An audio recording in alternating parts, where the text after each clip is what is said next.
The happiest moment of my life was when I cleared my CA in my very first attempt at the age of 20. In this video, I would like to share my CA journey and how my articleship went, how my examinations went, what I did, what I didn't do. So all of it, because I get a lot of requests from a lot of students on how things work. So here is a quick video about my journey. I'm Megha Vansali, Indian Qualified Chartered Accountant and ACCA.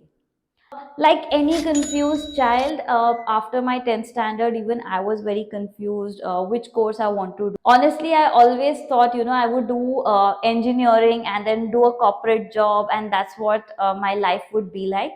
But there was something else planned for me. So after my 10th, I was just having a discussion with my dad, and I told him that, I really enjoy numbers and I like maths. So what do you think I should do? And he said, you should pursue chartered accountancy course. And I thought that, he's a CA, so he's telling me that this is the course for you. So I thought probably, this should be the course that I should be pursuing. And without even thinking about what is the course, what is the work, how difficult it is, I just jumped onto it. That's how I started my entire CA journey. Then after my 10th, I chose commerce because I wanted to do CA. But the very good thing about my journey was I always had my dad to kind of, motivate me, guide me. And since he was a chartered accountant, in fact, he was a rank holder, so he could kind of help me, guide me really well. And I always took that advice. So I always believe, having a mentor in life is really helpful. And personally, it helped me a lot. I was doing a course which I was completely clueless about, and I just kept doing whatever my dad asked me to and took his suggestion all throughout. So, yes, he really helped me. So, if you have any CA in your family or in your friend circle, please keep talking to them, take their advice, take their guidance. It will really help you. Then after my 10th standard, I was enjoying commerce in 11th because I really liked numbers. I had accountancy, I had mathematics, and commerce is relatively lighter. So I enjoyed my 11th standard. And I'm from Bangalore, so Bangalore typically has college in 11th and 12th. So I enjoyed that journey. And then I was in Christ, so yes, it is very strict, but definitely I enjoyed all the extracurricular activities. And I developed my public speaking skills over there. So I always give that credit to Christ University, that kind of helped me become how confident I am today. After that, what I did in my 12th standard was I started my CPT coaching at 12th standard itself. So I did not wait for my 12th standard exam to get over and then do my coaching. So this one thing I think always worked in my favor, that I did my coaching always one attempt earlier, because I got that extra time to study and to prepare for the examination. So I did CPT coaching for December, and I was writing it in June. So I had that extra 6 months, and then from Jan to March, you're typically busy with your board exam. Then I had good 2 months where I relaxed and then I studied. And anyways, if I talk about CA Foundation or CPT, does not require so much of intensive preparation as your inter or final level does. So then, my preparation for CA Foundation was pretty relaxed, and I had enough 2 months to kind of prepare. Honestly, I did not struggle so much. It's not like I was studying 10 hours, 12 hours. I used to study 4, 5 hours every day because I had that 2 months, and then it was a relaxed kind of an environment. But I don't know why, on the day of the examination, I was very, very nervous. So I attempted only 140, and I got 132 out of that.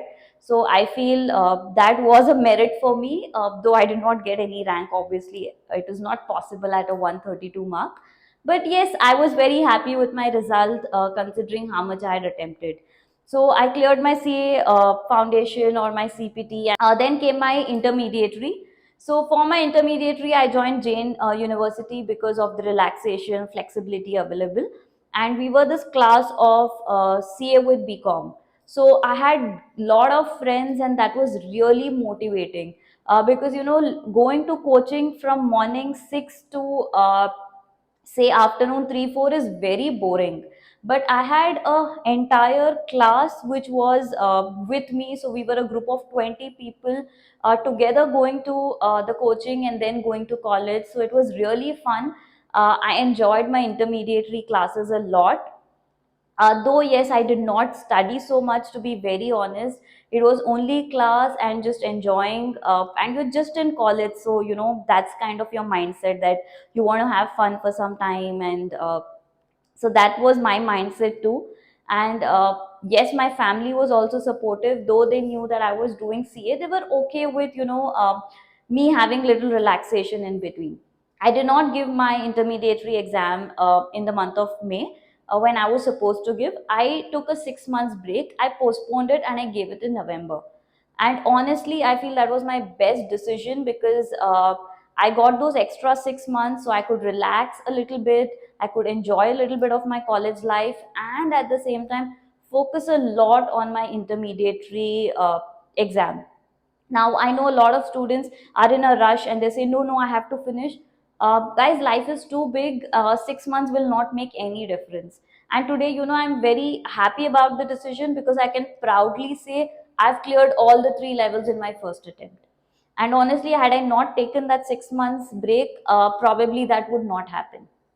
And if I have to say, out of my class of 20, there were only two who could clear intermediary in their first attempt.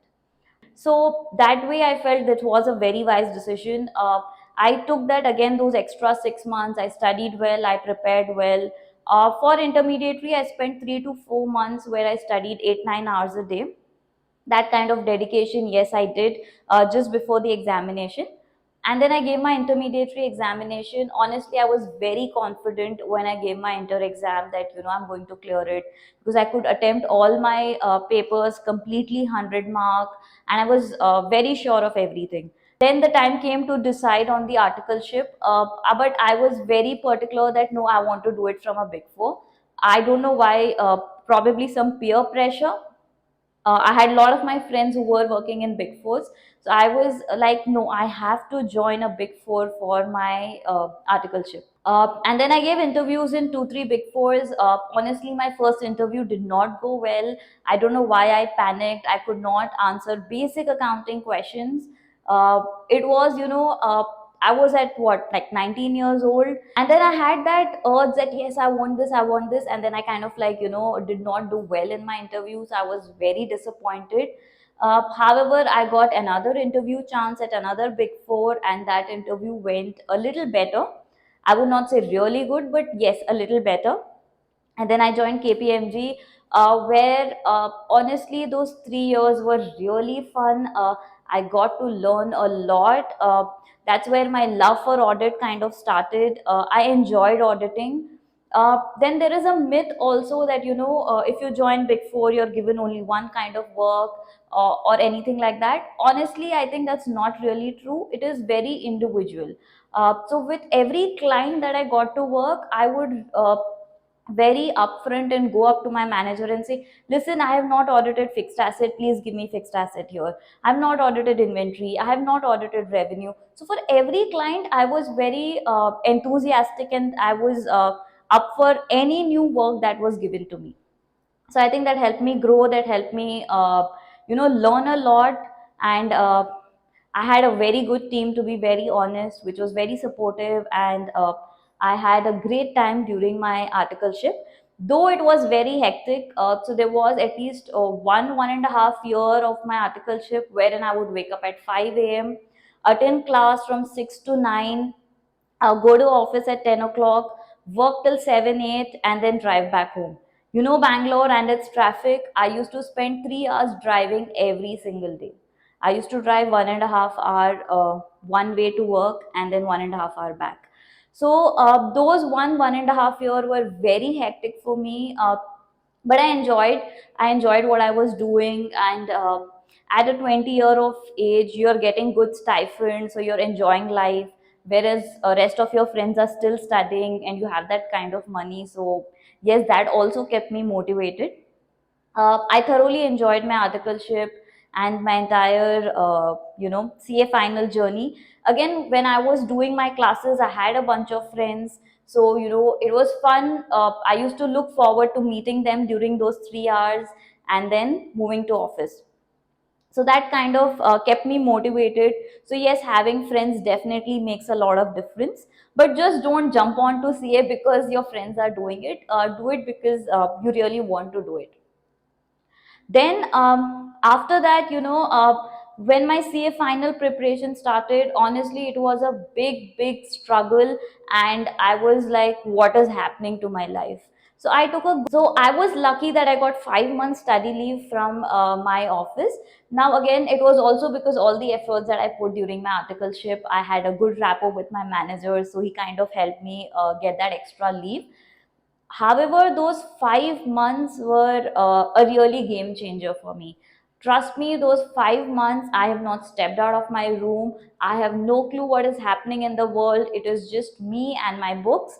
I had turned off my internet 3 months before the examination. Only phone calls, that too with 2 3 of my friends who were doing CA final with me, so we would only talk about studies. I did not have any of my WhatsApp, Instagram, nothing working. I was completely cut off from the world.